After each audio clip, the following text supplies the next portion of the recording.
The courthouse in downtown Nashville smelled of varnished wood and stale paper, a place where legacies were weighed against balance sheets, and the past was dissected under fluorescent lights. I sat stiff in my Army dress blues, the Army Achievement Medal pinned to my chest, as if the small circle of bronze could shield me from the storm about to break.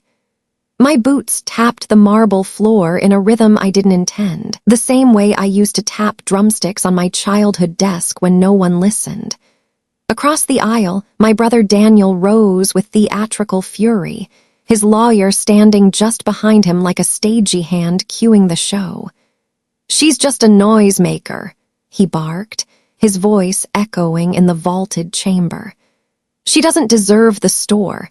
She never respected our family's legacy, not once."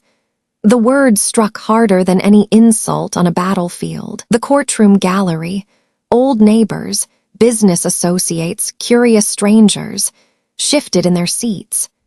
Eyes darted between the uniformed soldier with medals gleaming and the family that disowned her. To them, I wasn't Staff Sergeant Melody Thompson, the Army's youngest female band leader, a woman who built a therapy program for soldiers drowning in nightmares. I was the girl who banged on pots and pans, the nuisance who turned a family music store into a sideshow. Judge Harper lifted his glasses. "Order," he muttered, though his tone lacked force. It was as if even the court wanted to hear how far my family would go. My mother, pearls strung tight around her neck, leaned forward from her seat. "Melody has always been loud," she said, her voice brittle. "She chased noise instead of tradition. Daniel and I worked to preserve something refined, something respectable. She chose chaos." The store was at stake, Thompson's Instruments, the only music shop my grandfather built with his calloused hands, a place where violins once sang and pianos breathed through oak and ivory. Now it was in bankruptcy court, vultured by streaming corporations who saw no value in strings and brass. To my family, selling it off was the practical choice. To me, it was a battlefield, the last place where my rhythm could prove itself. Daniel's lawyer, slick hair and smug smile, stepped forward. "Your Honor, music therapy is not a business model. It's sentiment. What Staff Sergeant Thompson proposes, turning a bankrupt storefront into a so-called healing center, is laughable. The store cannot be entrusted to someone whose only claim is making noise." The words twisted in the air. Laughter bubbled from a corner of the gallery. I felt the weight of every rehearsal, every note carried into the desert nights of Afghanistan, every soldier who had gripped my hand afterward and whispered, "Your music kept me alive."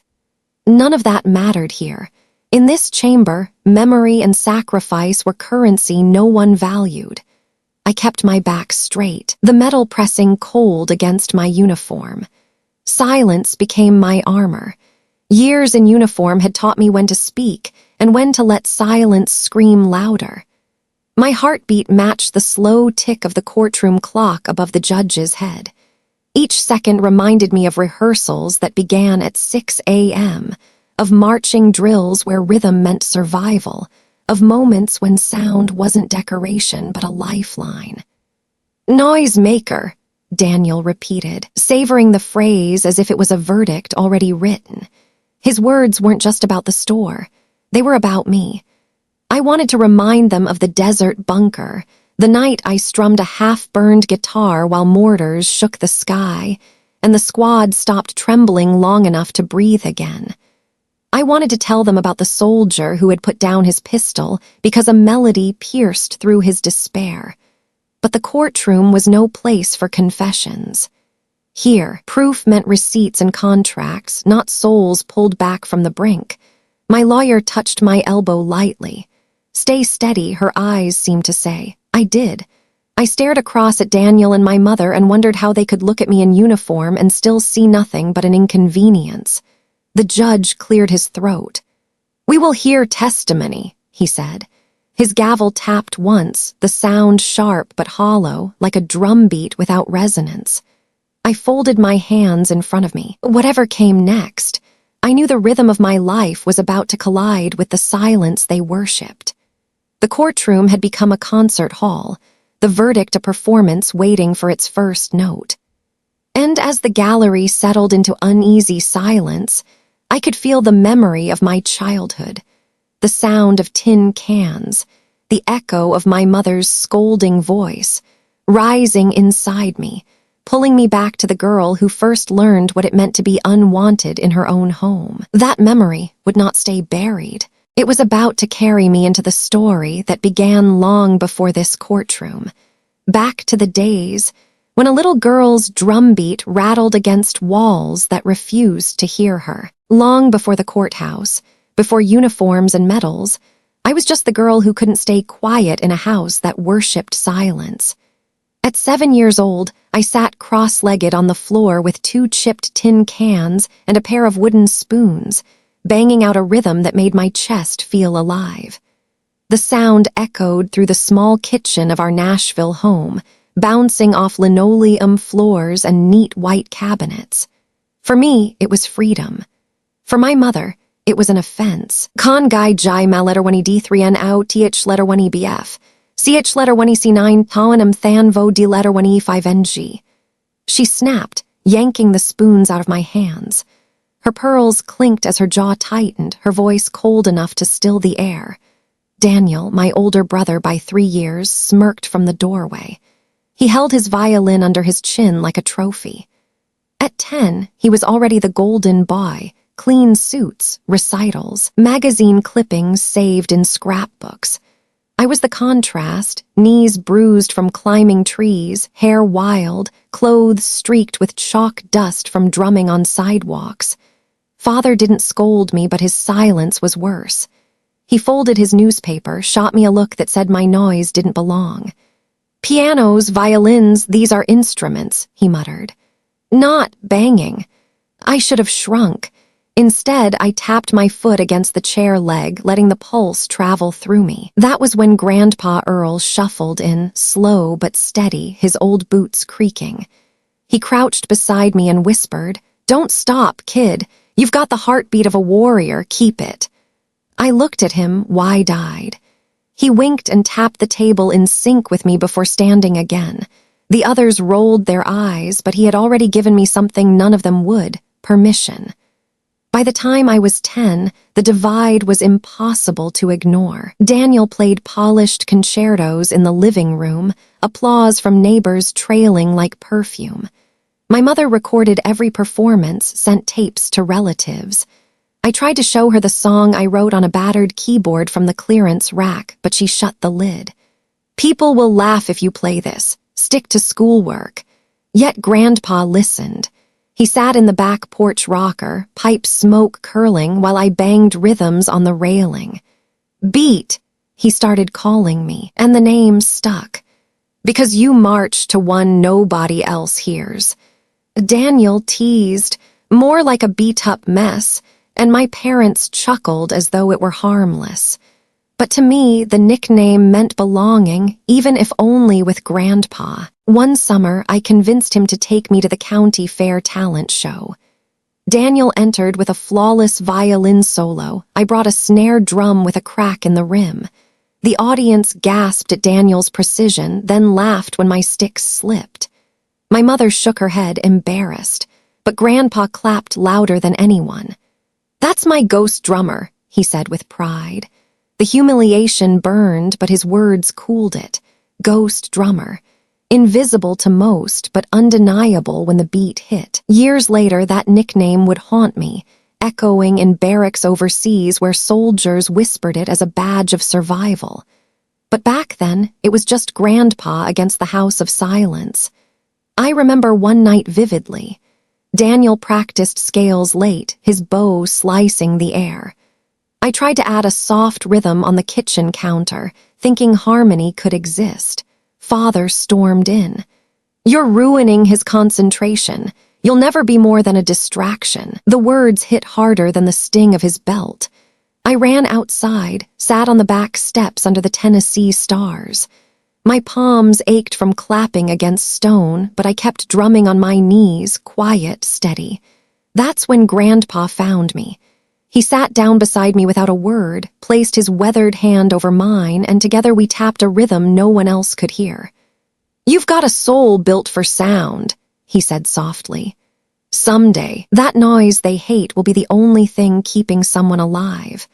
I didn't know what he meant then, but the way he said it, like he was entrusting me with a secret, made me believe there was more to the racket than my family's contempt. Inside, the lights dimmed as Daniel finished his piece. Applause rose again, muffled through the walls. I sat outside with Grandpa, chasing a rhythm that belonged to me alone. In the years ahead, that rhythm would collide with tragedy, carving blame into my skin and turning my family's scorn into something permanent. But in that moment, beneath the Tennessee night sky, I only knew one thing. My beat wasn't going away. It was waiting for its next verse. The rhythm I carried on my knees that night under the Tennessee sky did not stay hidden for long. By the time I was 13, it was no longer just about being the noisy girl in a silent house. It became the wedge that split my family's world apart. Thompson's Instruments, once the pride of our lineage, was already struggling. Streaming services devoured business. Families stopped buying violins and upright pianos, and even church choirs turned to pre-recorded tracks. Yet my parents refused to adapt. To them, music was about respectability, not survival. One afternoon, I set up my cracked snare and a borrowed keyboard outside the storefront on Main Street. The glass windows reflected a thin girl in cut-off shorts, hair whipping in the summer wind, pounding away to draw a crowd. For a few minutes it worked. Kids clapped, teenagers dropped coins, even a couple of veterans passing by stopped and smiled. But then my father stormed out, face red as the neon sale sign above the door. "You're turning this place into a carnival," he shouted, dragging me inside. My mother hissed from behind the counter, "My dang B-I letter 1-E-B-F, N-C letter 1-E-E-D, a hang nai than quan bar R letter 1-E-B-B-T-I letter 1-E-C-1-N." Customers froze, staring at the decorated violins behind the glass as if they too were embarrassed. Daniel watched with arms crossed, violin case polished to a shine at his side. "You'll ruin our name," he said, voice full of practiced superiority.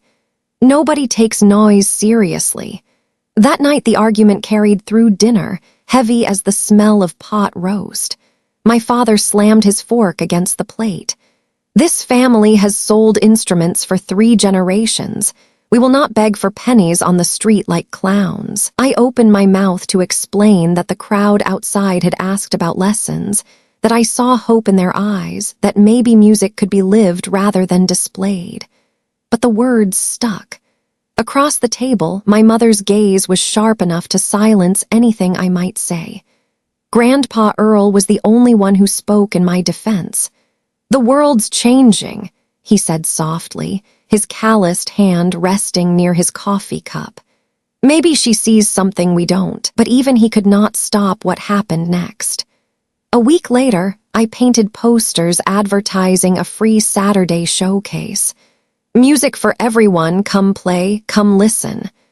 I taped them on lamp posts, slid them into mailboxes, even pinned one on the grocery store board.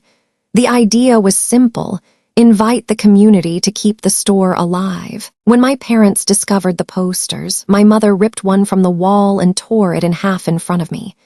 "This is not music," she spat. "This is begging." Daniel smirked, leaning in close. "Face it, Beat, you're the reason people laugh at us." On the day of the showcase, I stood outside with my snare, waiting. A few children came, curious, but no one dared enter the store. My father locked the front doors, refusing to let the event happen. I played anyway, drumming a rhythm against the pavement until my hands blistered. The children clapped, but the sound was swallowed by my mother's voice yelling from inside. "Enough!" I felt heat rise to my face as she yanked me by the arm, dragging me through the crowd like a criminal. People stared, murmuring. Daniel walked behind us, chin high, violin case gleaming. In that moment, I understood. Every note I played would be a battle against the family name carved into the storefront glass. That night, I found Grandpa Earl on the porch, the torn remains of my posters tucked into his pocket. He lit his pipe and handed me one scrap with my handwriting still visible. Music for everyone. His eyes were sad but steady. One day, he murmured, you'll understand why they fear what you do, but don't stop. The beat's yours, not theirs. I clutched the scrap like it was a medal, though I didn't yet know medals could exist for people like me. Behind us, the house glowed with Daniel's polished scales, perfect and hollow. Out on the porch, I drummed with my fingers against the railing, promising myself that I would never give up proving music meant more than sales. The promise stayed with me, but promises alone couldn't hold a family together. Soon, an accident would take everything I thought I understood about blame, loyalty, and the price of being different, and twist it into scars that would never fade. The promise I made on that porch, to prove music was more than sales, stayed with me as I grew restless in a house that had no room for my rhythm. By the time I turned 18, Thompson's Instruments was gasping for breath, and so was I. The store's windows were covered with for lease signs from neighboring shops. Daniel left for college, the star of every recital, while my parents pinned their last hopes on him carrying the family name. For me, there was only silence, sharper than any insult, as if I no longer existed at all. One evening, as the sun dipped over the Cumberland River, I sat on the back steps with my old snare drum. The air smelled of honeysuckle and asphalt, and I tapped a quiet beat, steady and stubborn. My father opened the screen door, looked down at me and said, "You're wasting your life, Melody. No one pays for noise." Then he closed the door, leaving me with nothing but the sound of crickets keeping time with my heart. The next morning, I walked into the recruiting office downtown. The posters on the wall showed soldiers in camouflage, rifles slung across their shoulders, but in the corner hung a smaller image. The army band, trumpets lifted under stage lights, percussionists locked in unison. My breath caught. Here was a place where rhythm wasn't shame. It was discipline, survival, even honor. When I signed the papers, Daniel sneered over the phone. "So you're off to bang drums for Uncle Sam. Don't expect anyone here to clap." Mother's sigh crackled through the receiver. "At least Daniel is studying law. You should think about a real career." But I was already gone. Fort Jackson hit me like a hammer. The South Carolina heat pressed against my lungs, and the drill sergeants barked until my ears rang. At dawn, boots pounded against gravel, rifles gleamed in the sun, and I marched in step with strangers who soon became brothers and sisters. My hands blistered on the sticks, my shoulders ached from carrying gear, yet for the first time every beat mattered. Rhythm wasn't distraction anymore, it was command. They started calling me Beat after lights out, when I'd practice on overturned buckets behind the barracks. The nickname spread through the company, no longer a taunt but a badge. During long marches, I tapped cadence on my rifle stock, keeping the unit moving when exhaustion dragged at their legs. Even drill sergeants smirked and said, "Don't lose that beat, Thompson. It keeps you alive." There were nights I lay awake in the barracks, sweat drying on my uniform, listening to the snores of 20 exhausted recruits. I thought of my mother's words, the store, Daniel's polished concerts. I whispered into the dark, "One day you'll hear me." Then I gripped my sticks and practiced against the mattress until sleep claimed me.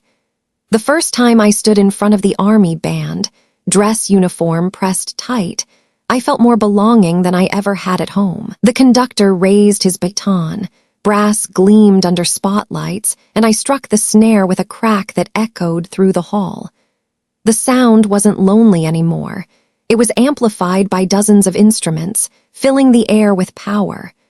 My chest swelled as the crowd stood, cheering, not for Daniel, not for a perfect son, but for me. Still, I wrote letters home.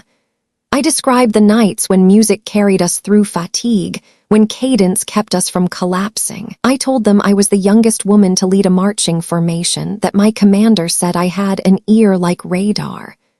Weeks passed, then months. No reply. Each empty mailbox felt heavier than the last. One Saturday morning after drill, I lingered by the mailroom. Private Collins clapped me on the back. "No letter today either, Beat?" he asked. I shook my head, forcing a smile. "Guess silence runs in the family." He grinned. "Then you'll just have to be louder." Grandpa Earl sent one note, shaky handwriting on yellow paper. "Proud of you, kid. Keep marching. Your beat will carry farther than their silence." I folded it into my breast pocket and carried it through every drill, every performance, every deployment that followed. Because soon, the rhythm I found at Fort Jackson would be tested in places far harsher than a parade ground.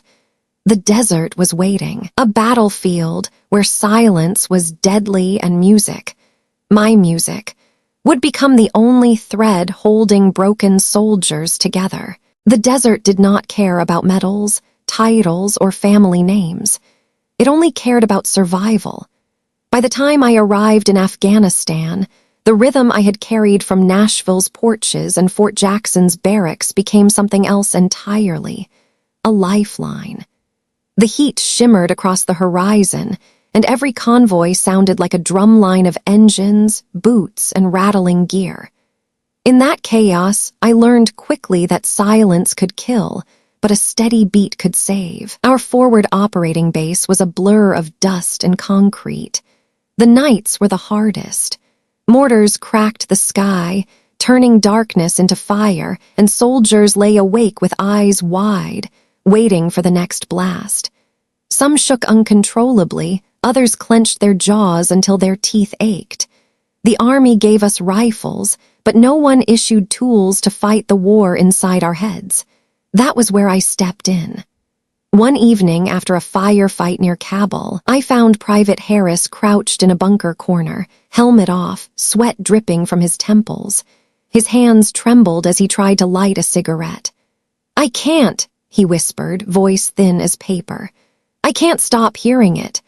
I knelt beside him, pulled the half-burned guitar I had rescued from the rubble of a bombed-out schoolhouse, and strummed a slow chord.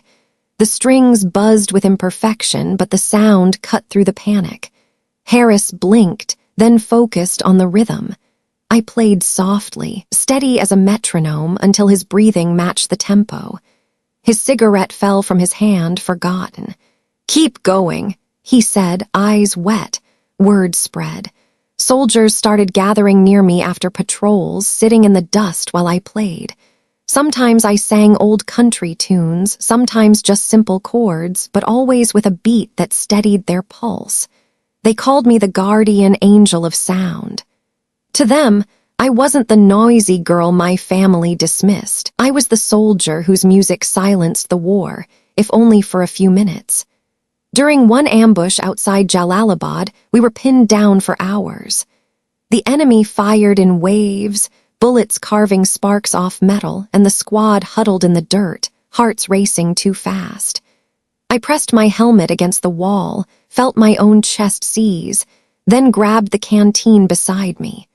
With my hands, I drummed a cadence against the aluminum, a rhythm loud enough for the squad to hear. "Stay with me," I shouted over the fire.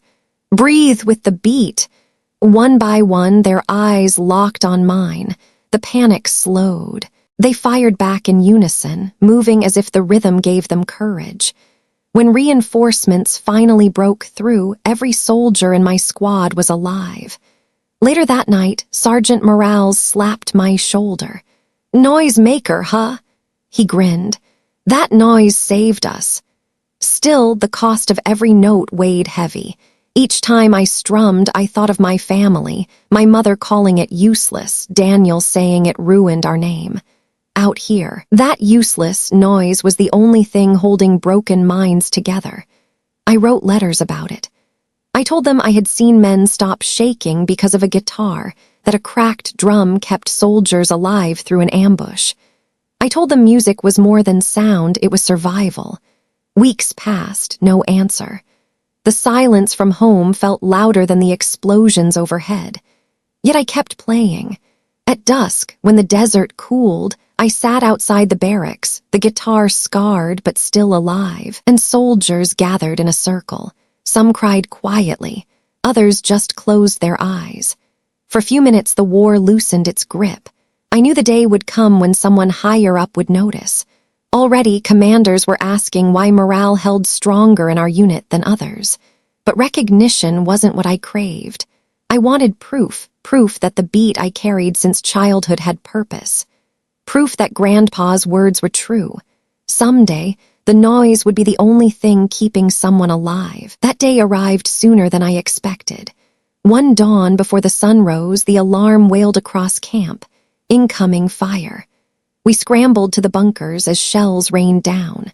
Soldiers gripped their rifles, teeth chattering. I clutched the guitar, strummed hard against the blasts, and shouted, "Hold the line!" The sound rose against the explosions, ragged but defiant.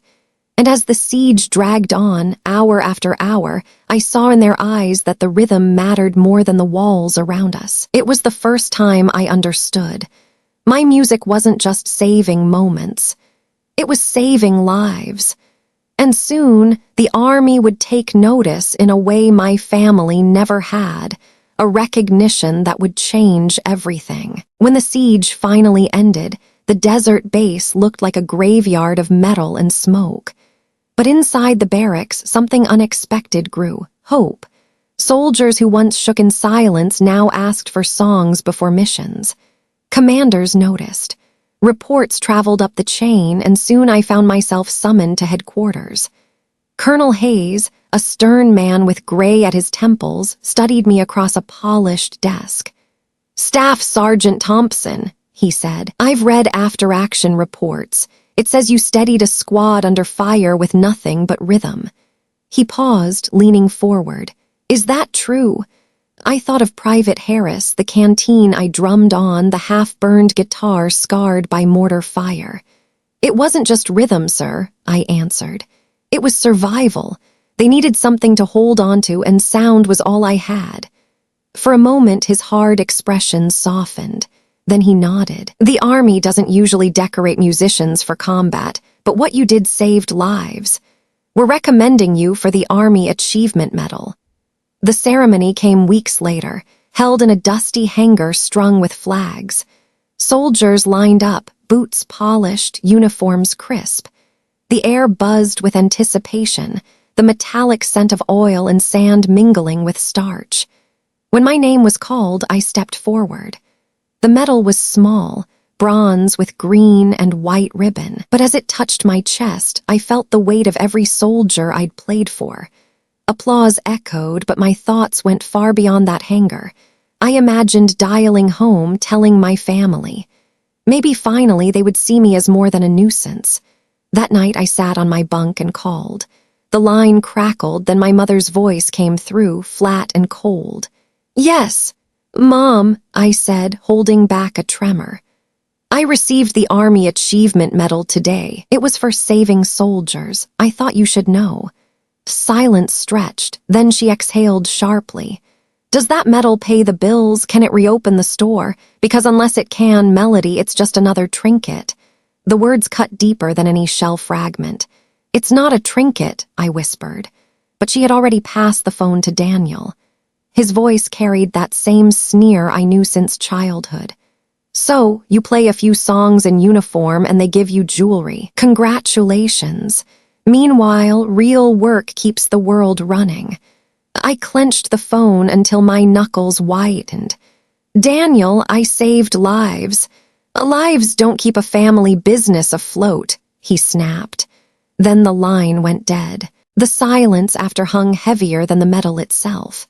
I stared at the phone, unable to move, the voices of my family echoing louder than mortars ever had. Around me, soldiers laughed and swapped stories, yet I sat frozen, the medal gleaming in the dim light like a cruel joke. Later that evening, Morales knocked on my bunk frame. "Beat," he said quietly, "don't let them take this from you. Out here, you gave us something no medal could cover." He patted my shoulder, then walked away, leaving me with his words. But one letter waited in my mail slot the next morning. Grandpa Earl's handwriting trembled across the page. "They don't hear it, kid, but I do. The beat you carry saved more than you'll ever know. Don't let their silence drown you out." I read it twice, then pressed the paper against my chest. His words warmed me in a way no metal could. I folded the letter carefully and placed it beside the metal. Together they became my proof, one from the army, one from the only family who believed. Recognition spread beyond our base. A journalist embedded with our unit wrote a piece titled, "The Soldier Who Turned Sound into Survival." Photos of me strumming the battered guitar circulated back home. Strangers wrote letters thanking me, calling me inspiration. Yet in the Thompson household, there was nothing but silence. Each time I walked past the metal case, I felt the duality, celebrated by a nation, erased by my own blood. That contradiction burned inside me, fueling something deeper than pride. I began to wonder if the metal wasn't the end of the story, but the beginning of a fight larger than I had imagined. Because recognition could never fill the void left by rejection. And rejection, I knew, was about to harden into something more permanent, something that would test whether my music could hold me together, as well as it held others. The metal still gleamed on my uniform when I tried again. Maybe the first phone call had caught them at a bad time, maybe I had spoken too quickly, maybe hope was foolish but still alive in me. I dialed the familiar number, listening to the endless ring until my mother's voice finally came through, sharp and clipped. "What is it now, Melody?" she asked, as if answering a bill collector. I swallowed. "I just wanted to hear your voice. I wanted you to know that the Army's program, the therapy we've built with music, it's saving soldiers. I thought maybe you'd be proud." Her silence was cold, the kind that filled a room like smoke. Then came the reply, "We don't need noise in this family. We need stability. Your brother provides that, not you." I pressed the phone tighter. "I'm not noise, Mom. I'm helping people survive." "Helping strangers doesn't change the fact that you abandoned your own," she snapped. "You chose chaos over us.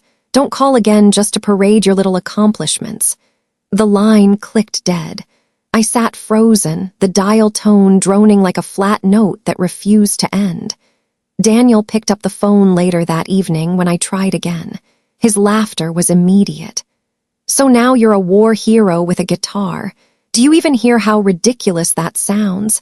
The Army must be desperate if they're giving out medals for lullabies." I clenched my teeth.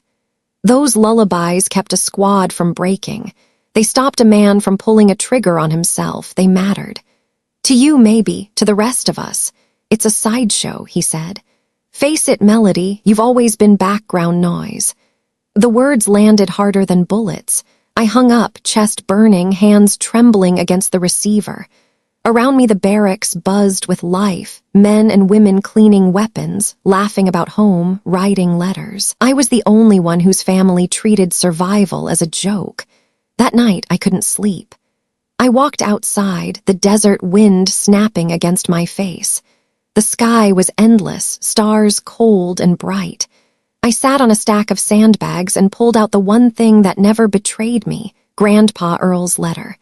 The paper was worn, creased from being unfolded too often, but his words still glowed. "Your beat will carry farther than their silence." I whispered the lines aloud, as though saying them could build armor around my heart. A few soldiers passing by stopped and glanced at me.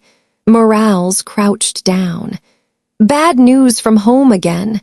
he asked gently. I nodded, unable to speak. He gave a crooked smile. "Then forget them. Out here, your family, we've got you." His words didn't erase the pain, but they planted a seed. I folded the letter carefully, slid it back into my pocket, and forced myself to breathe in rhythm, as though keeping cadence with my own survival. The desert around me hummed with insects, and for once, I let the night air fill the silence my family left behind. The following morning, I gathered my squad and began a new experiment. If music could soothe panic, maybe it could build strength too. I composed drills where cadence aligned with breathing, where rifle maneuvers moved in rhythm. Morales grinned as he fell into step. "Beat, you're onto something," he said. "It feels like we're moving as one body." Within weeks, other units asked to join. Marches became tighter, morale steadier. Soldiers requested my cadence before missions, and the phrase "beats march" spread across the base. Commanders noted in their reports that cohesion had improved. At night, I sat alone, still hoping for a letter from home that never came. Mail call after mail call passed with nothing. Each absence was louder than a rejection. But then one envelope appeared, thin, shaking with old man's script. "Grandpa Earl again. Keep playing, healing will be your march." I pressed the paper to my chest, fighting back tears. He was the only one left who believed. That belief became oxygen. In the silence of family rejection, the army became my family. Their cheers were the applause I never received at home. Their trust was the inheritance I would never be given. And as I folded Grandpa's letter into my pocket, I knew my path wasn't behind me in Nashville. It was forward, into a fight where sound itself would prove more valuable than bloodlines. Because if my family wouldn't listen, the world still would. And the louder I played, the harder it became for their silence to win. The rejection from home carved itself deep, but the Army's embrace pushed me forward. If my family refused to hear me, I would make the world listen. The opportunity came in Kabul when the base commander approached me with an unusual request. "Thompson," Colonel Hayes said, arms folded, "the hospital unit is overflowing. Men come back from patrols with wounds you can't see.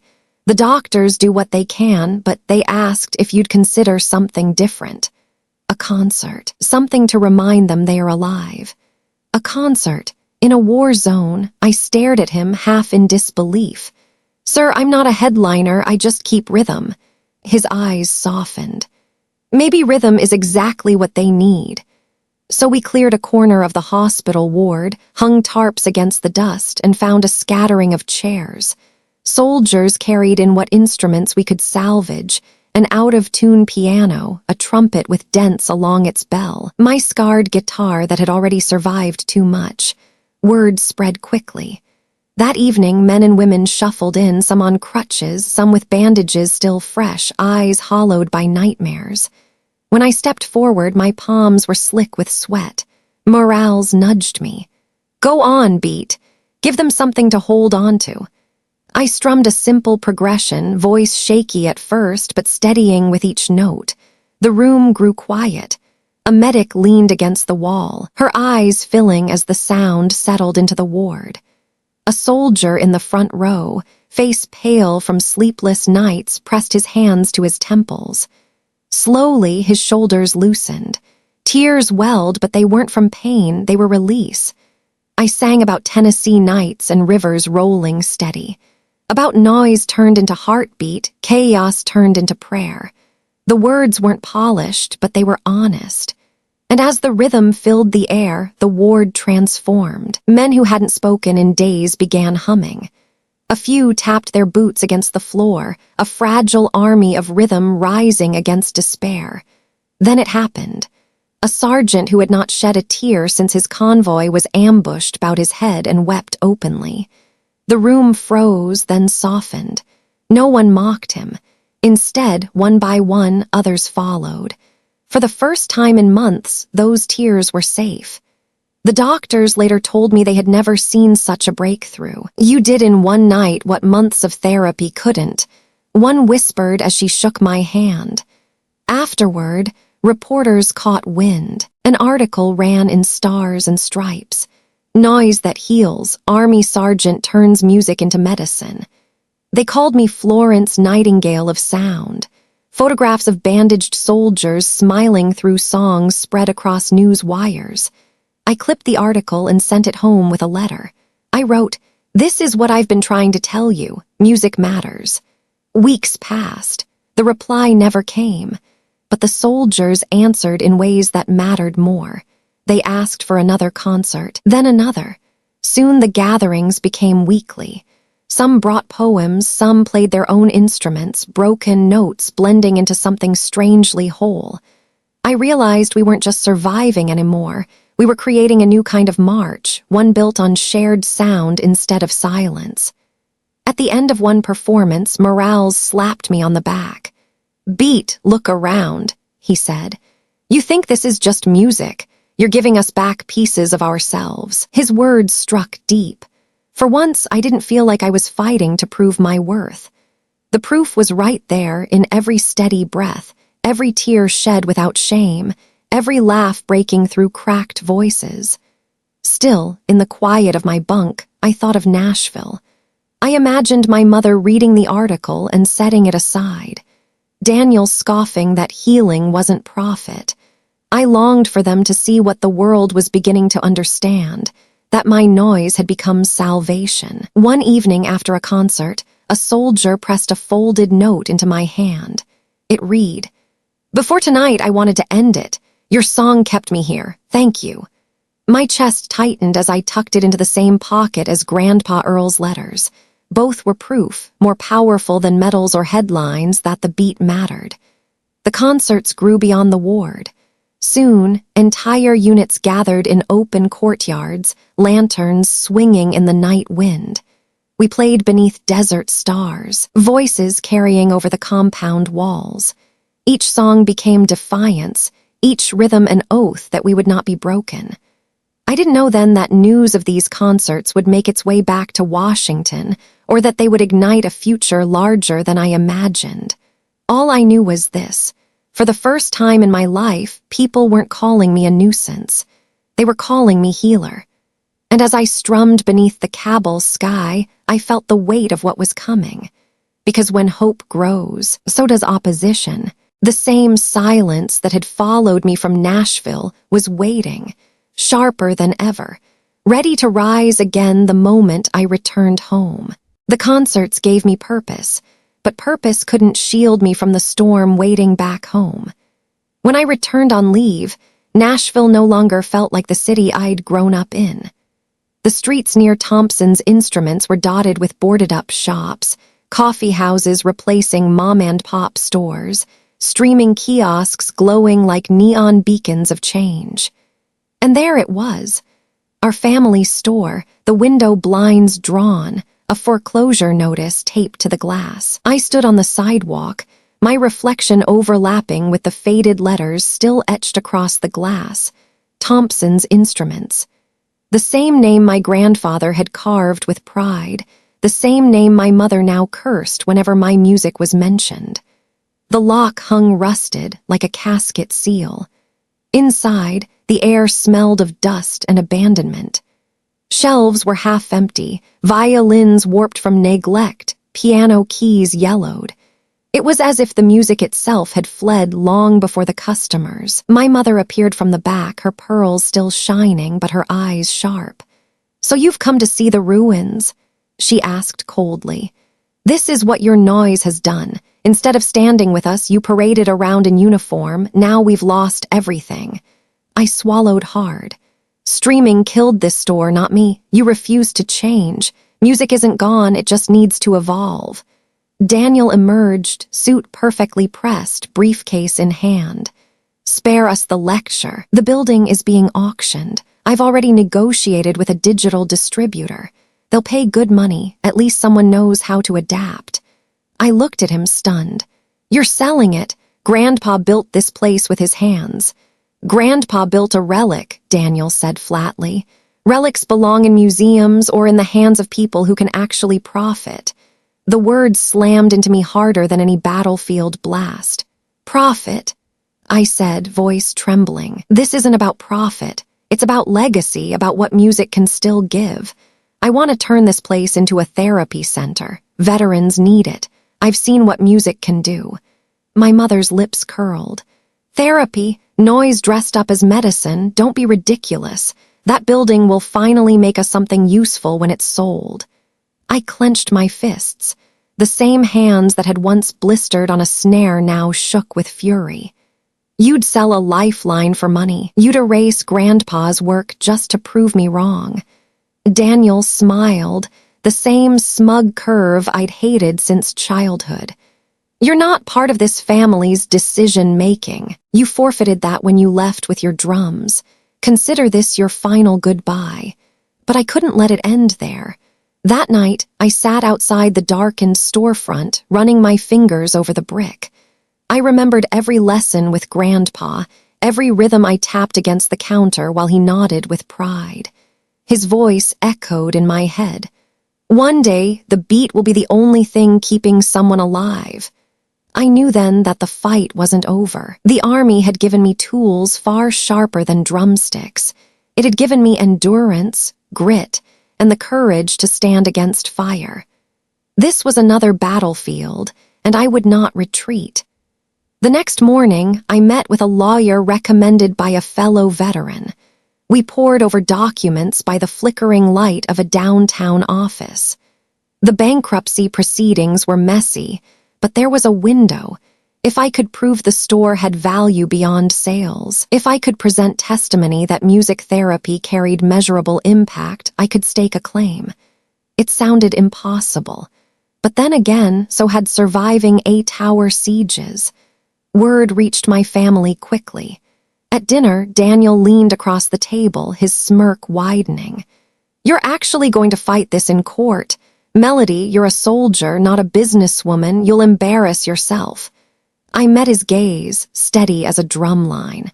"You've mocked me my whole life. You said I was just noise. Well, let's see how that noise sounds in front of a judge." The silence that followed was thick with disbelief. My mother pushed back her chair, eyes narrowing. "If you go through with this, don't expect to set foot in this house again." I rose slowly, the echoes of barracks and battlefields steadying my breath. "Then this house has never been mine."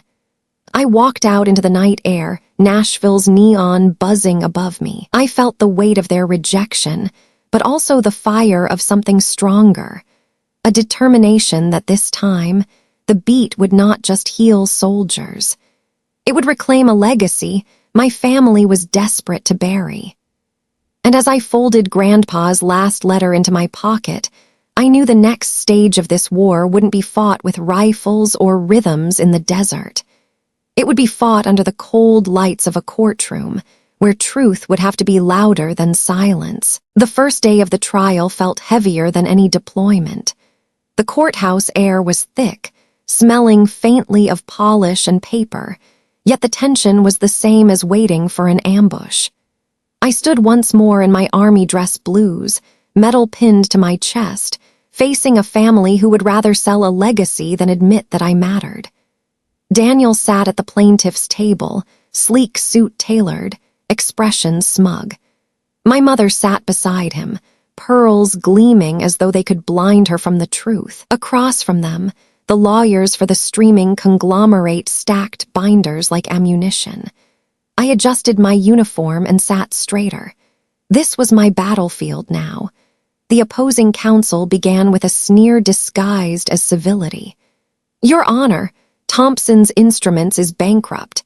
MS, Thompson's proposal to transform it into a so-called music therapy center is nothing more than sentimentality. The business has no measurable economic value. She is, after all, a soldier who makes noise, not revenue." The words rippled through the room. I didn't flinch. Years in combat had taught me that silence could be more powerful than shouting. When it was my turn, I rose and walked to the stand. My lawyer, a veteran herself, asked gently, "Staff Sergeant Thompson, what is it you're fighting for?" I took a breath, steady as a drum line. "I'm fighting to prove that music is not just sound. It is medicine. It has kept soldiers alive when nothing else could.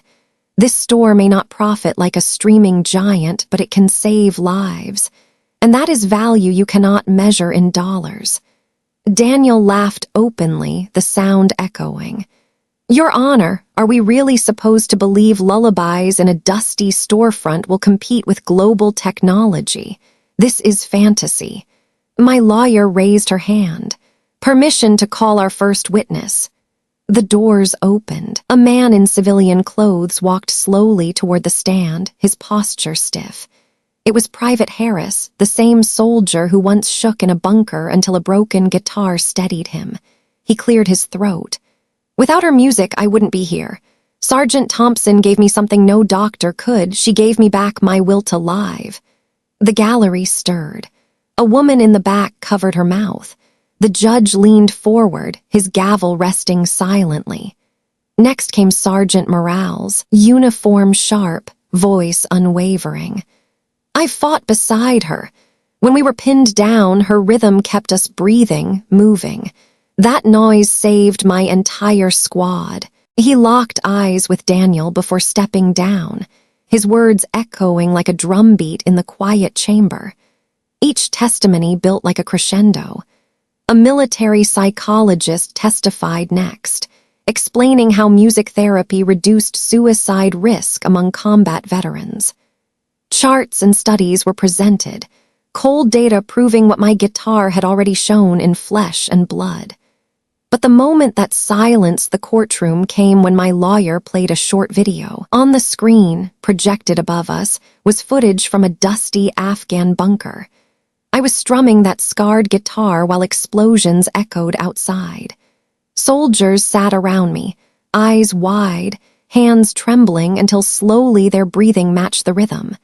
The video ended with a soldier lowering his pistol, his face breaking into exhausted tears. The courtroom was quiet enough to hear the hum of the lights. My mother looked away, her jaw trembling. Daniel shifted in his seat, no smirk left. The opposing lawyer scrambled. "This is emotional manipulation. The question is economic value." The judge raised his hand.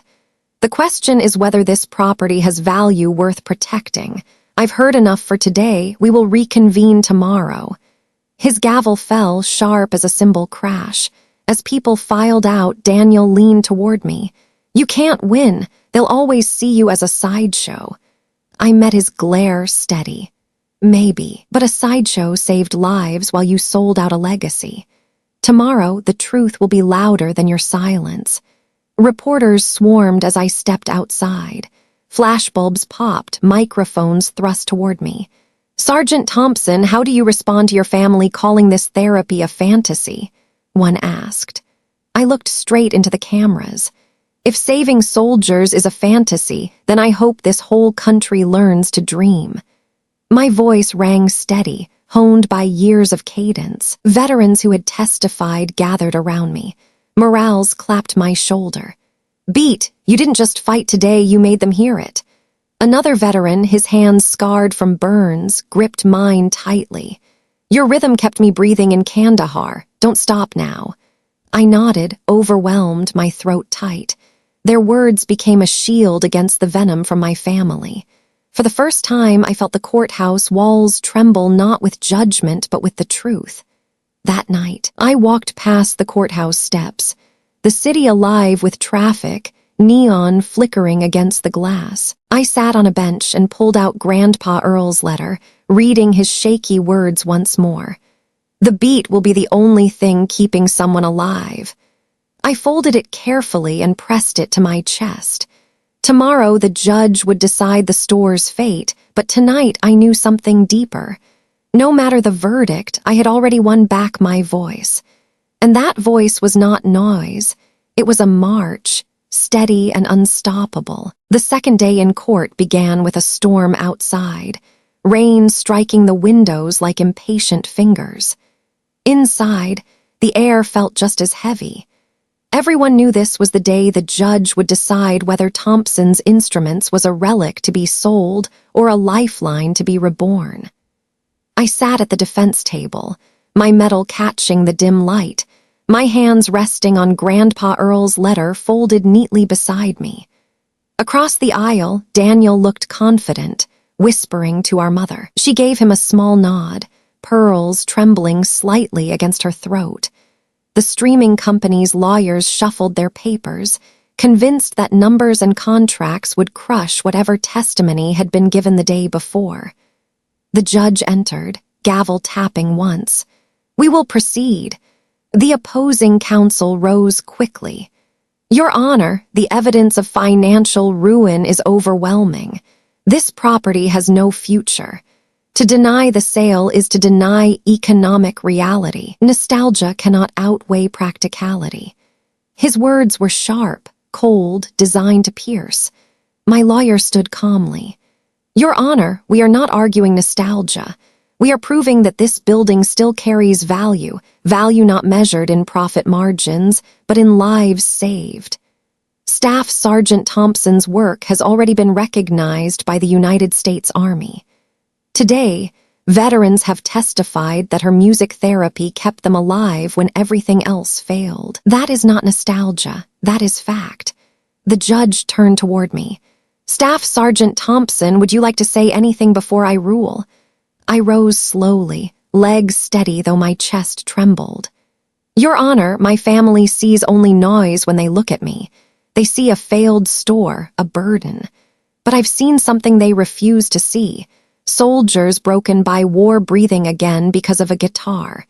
Men who were ready to pull a trigger on themselves, finding a reason to live because of rhythm. I'm not asking for profit. I'm asking for a chance to keep that legacy alive in the place my grandfather built. For a long moment, the only sound was rain. Then the gallery doors opened. A tall man in uniform stepped in, his medals gleaming. Colonel Hayes, my former commander. He had not been on the witness list, but he walked straight to the stand, his boots striking the floor like a drumbeat. The judge raised an eyebrow but allowed it. I commanded Thompson in Afghanistan, Hayes said firmly. I witnessed the siege myself. She saved a squad with nothing but sound. She transformed panic into discipline. If you sell this store, you erase the chance to turn her gift into something bigger than all of us. Gasps moved through the gallery. My mother's eyes widened. Daniel shifted uncomfortably. The judge nodded slowly, scribbling notes. Finally, the gavel struck. This court recognizes that value cannot always be measured in dollars. Thompson's instruments will not be sold. The property is awarded to Staff Sergeant Melody Thompson for the purpose of establishing a music therapy center. For a second, I couldn't breathe. Then the room erupted, veterans cheering, reporters scrambling, cameras flashing. Morales embraced me tightly. Beat, you did it. You made them hear the truth. Daniel stood, face pale, words caught in his throat. My mother tried to rise but stumbled, gripping the table.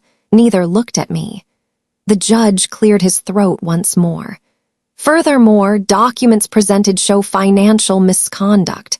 Mr. Daniel Thompson, your private dealings with the streaming company will be referred to the district attorney's office. Daniel froze, eyes darting, his confidence shattered. Reporters surged toward him like sharks to blood. I sat back down, chest heaving. My medal felt different now, not just a symbol of survival, but of vindication. I looked at Grandpa's letter, lips trembling with a whisper only I could hear. We did it! Outside the courthouse, the storm had passed. The air was cool, washed clean. Veterans surrounded me, shaking my hands, thanking me. A burn-scarred soldier pressed my shoulder. You didn't just save us overseas, you saved us here too. Another woman, still walking with a cane, lifted her chin. Your music carried me home when I thought I wouldn't make it. Now you've carried this place home too. Reporters pressed closer, microphones catching my every word. I raised my voice above the crowd. This verdict isn't about me. It's about proving that healing matters more than profit. This building will no longer be a store. It will be a sanctuary. As the crowd parted, I stood on the courthouse steps, staring at the city lights flickering through damp streets. Nashville had always been a place of silence and rejection. But now, with the verdict echoing in my chest, I realized it was also the place where I had reclaimed my voice. The store was mine. The legacy was mine. The march wasn't over. It was just beginning. And tomorrow, the doors of Thompson's Instruments would no longer open to customers looking for pianos to purchase. They would open to soldiers, to families, to anyone carrying scars no one else could see. Because the beat I had carried since childhood had finally broken through the silence, and its next note would be louder than ever. The courthouse victory had ended one battle, but the real work began the moment I walked back through the doors of Thompson's Instruments. The building stood silent, dust floating in the sunlight that spilled across warped floorboards. Once, these walls echoed with my parents' disapproval and Daniel's smug rehearsals. Now, they were mine to reclaim.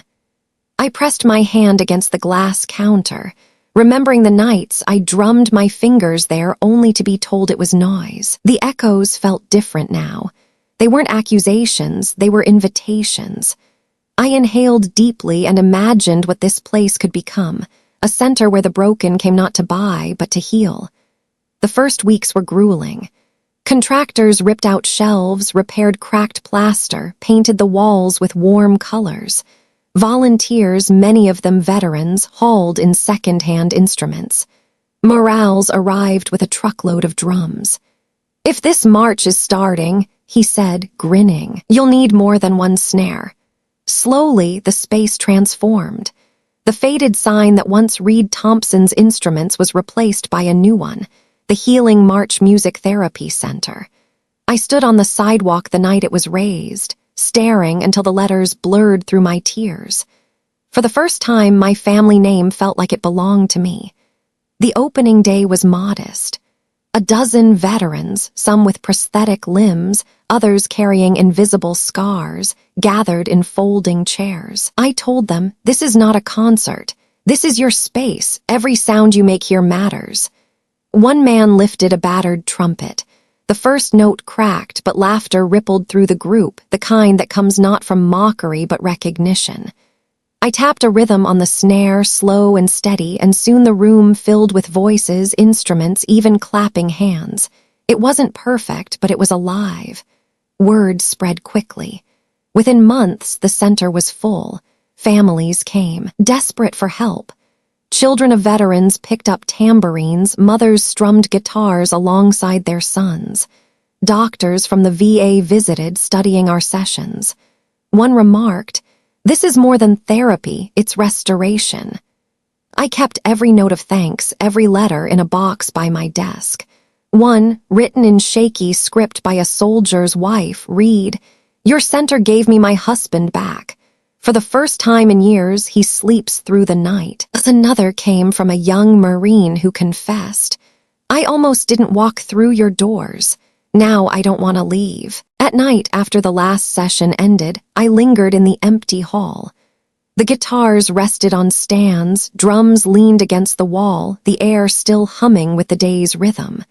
I would close my eyes and hear it, the beat that once got me mocked at home, the cadence that steadied squads under fire, the music that now carried healing through this city. Yet sometimes the silence still hurt. My mother never called. Daniel never came. I would glance at the doorway, half expecting them, knowing they would not arrive. The only connection left was Grandpa Earl's letters, framed on the wall. His words were my compass. "Keep playing, healing will be your march." On the one-year anniversary of the verdict, we held a public concert. The courtyard overflowed with people, veterans, doctors, neighbors, children clutching handmade signs. As the band began, I stepped forward with my guitar. My voice carried over the crowd, telling the story of a girl once dismissed as a noisemaker who found her place in rhythm. The audience rose to their feet, applause breaking like thunder.